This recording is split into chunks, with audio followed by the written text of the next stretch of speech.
Alright, so we are now at the divisional rounds of the playoffs.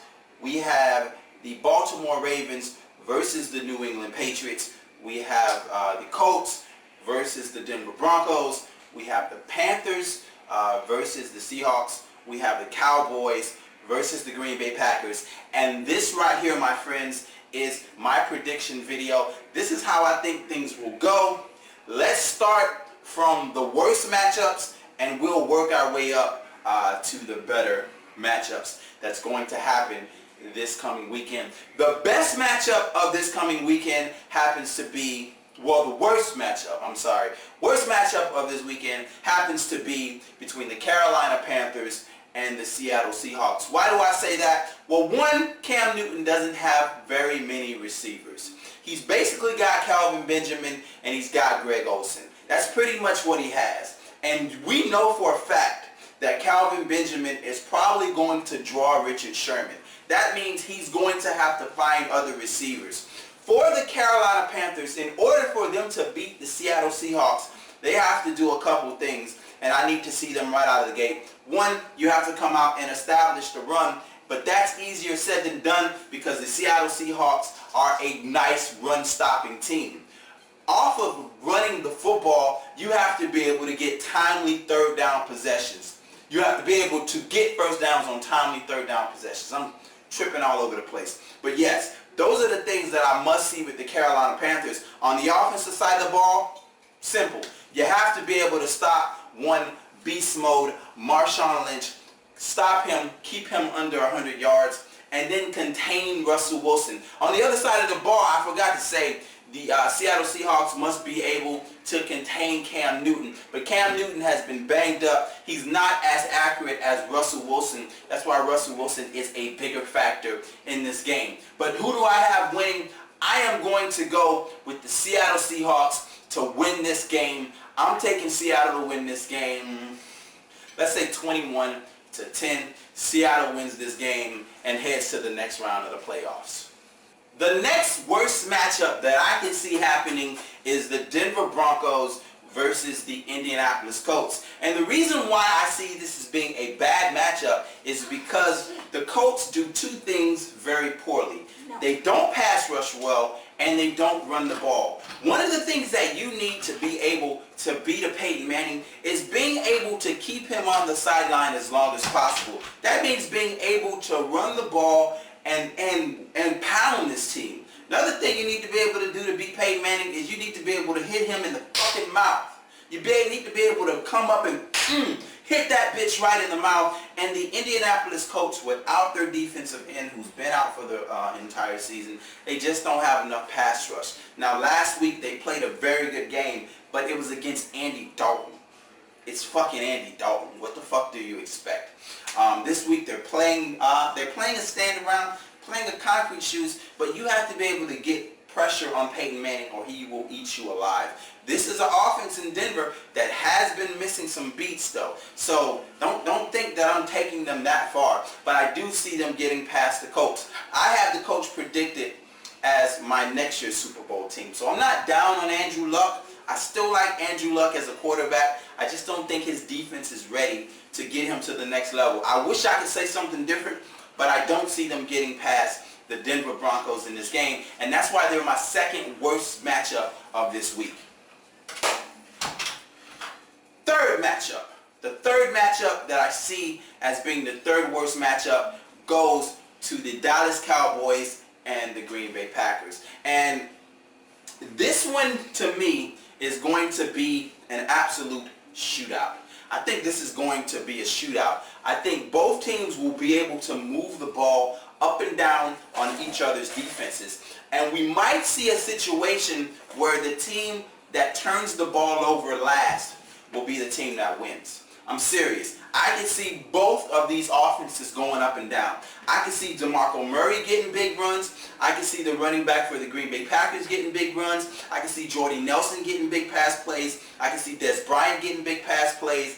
You can see Cobb getting big catches. You can see Witten getting big catches. This is going to be a shootout. For anybody that thinks that the Dallas Cowboys are going to get whooped in this game, I don't think so. I think this game will come down to the last team team that turns the ball over the team that turns the ball over last will be the team that loses. And that's the way I see it. I think this will be a back and forth game, and I can see this game being a very high scoring game, and that's the reason why I am going to take the Green Bay Packers to win this game 35-28.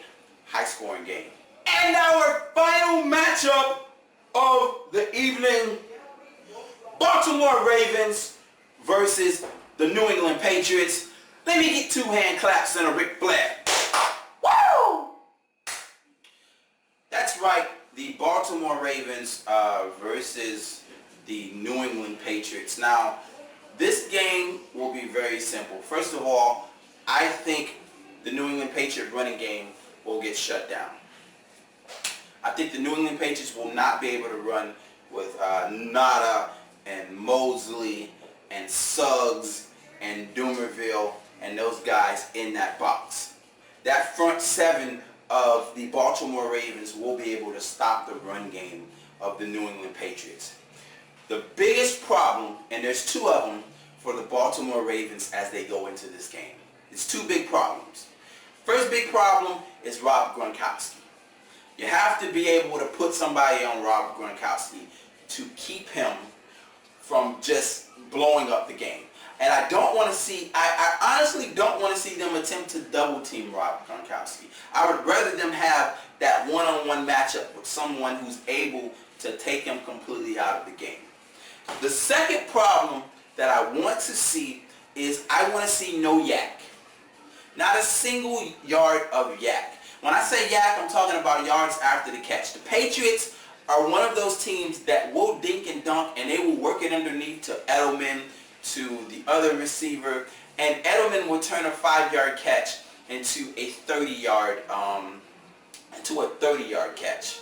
Wherever he catches the ball at, that's where he needs to be tackled at. On the other side, for the Baltimore Ravens, they have to be able to establish the run. Justin Forsett has to be able to establish the run. It needs to be a pounding game, 25, 30 carries for Justin Forsett, somewhere up in that 125 to 130 yard range. The Patriots can be ran on.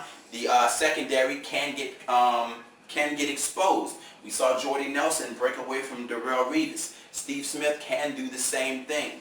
On the other side, we need to see Owen Daniels getting loose. We need to see Torrey Smith getting loose. They're going to probably put Revis on Steve Smith. They'll probably double team Torrey Smith. And they'll probably stick, I forget his name, the linebacker on Owen Daniels. Somebody has to be able to beat their matchups. Joe Flacco, like I said, he is the best playoff quarterback, bar none. He's by far the best playoff quarterback, and I want him to play with his feet. When Joe Flacco plays with his feet, he is a damn good quarterback. I don't want to see him standing in a pocket. I want to see him rolling, scrambling, using those feet, because when he does that, he is highly, highly effective. That's what I want to see from Joe Flacco. Using your feet, using your intelligence, using that big strong arm, taking some shots. Don't be afraid to go away from Steve Smith. Go ahead, take the shots at Steve Smith. Now, some people think that I hate the New England Patriots. Bitch, you guessed it. You was right. Not really. I don't hate the New England Patriots. I just don't like the stand around. There's no stand around that I like in football. I don't like Peyton Manning. I don't like Tom Brady. Dan Marino was my quarterback. I fucking hated him. I hate all stand arounds. My favorite quarterbacks are quarterbacks that are capable of making plays no matter what the situation is. If you put Steve Young in a clean pocket, Steve Young can beat you. If you give Steve Young pressure in the pocket, he's able to get outside the pocket and make plays. If you put Aaron Rodgers in the pocket, he can beat you. You force him to make moves, he can get out and make plays. You put Russell Wilson in the pocket, he can beat you. You force him to make moves, he can get out and make a man miss and make plays. You put Peyton Manning in a pocket, he can beat you. You pressure him, the play's over. Pick his old, lethargic statue ass up off the ground and start the play over. And that is the difference. That's the difference. A stand around to me is like a fucking hitter in baseball who can only hit the fastball. As long as the ball is pitched right here, he can knock it out the park.